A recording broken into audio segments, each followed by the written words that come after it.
Ano ba yan? Ang dami-dami ng bahay! Kung kayo sila, mami at daddy, mas mabibigay pa nila yung mga gusto namin. Grabe naman kayo. Alam niyo namang spoiled kami, pero hindi niyo binibigay sa amin lahat ng gusto namin. Dapat binibigay niyo katulad ni mami at daddy. Aba, Kaya nga. buti yun, natitiis pa namin kayo eh. Unti na lang, pampun na namin kayo dun sa kapitbahay.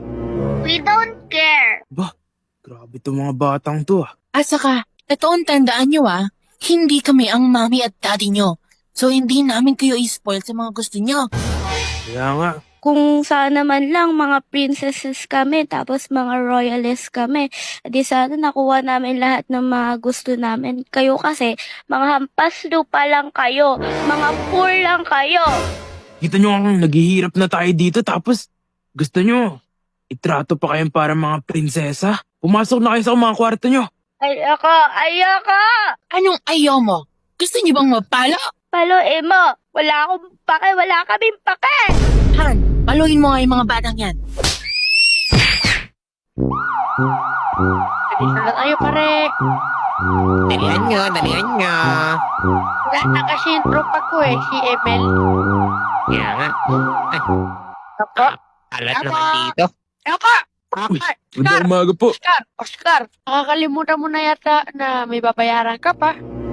Hala, Nakakalimutan nyo rin yata na magbayad. Ano to? Tingin na lang? Oo nga.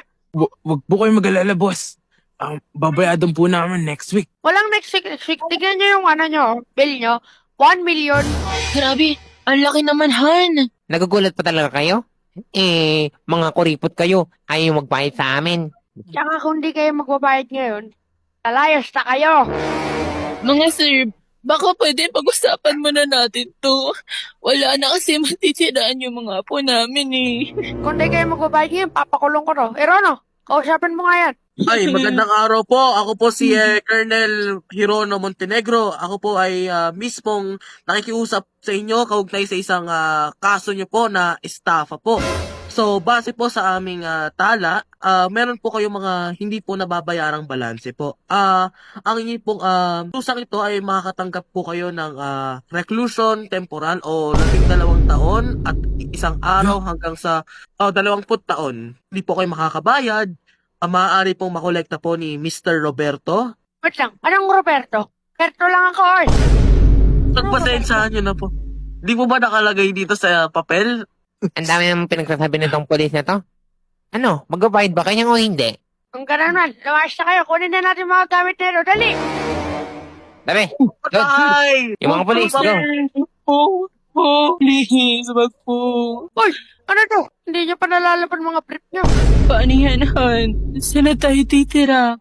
At saka paano natin maalagaan itong mga spoiled na mga bata na to? Wala na tayong tirahan, wala tayong pera. Ay, ayun talaga yung mga batang nagpakanaan nito eh. Kung di dahil sa kanila, di tayo mapapalayas. Araw-araw ba naman, gamit-gamit yung kuryente natin. Oo nga. Paano yan? Ano gagawin natin sa kanila? Sandali lang, may naisip ako. Eto, kita mo ba yung bahay na yun? Yan. Oo. Etong mga bata, ipamimigay natin dun. Oo nga. Kasi hindi na natin sila kayang alagaan. Oh, tara na.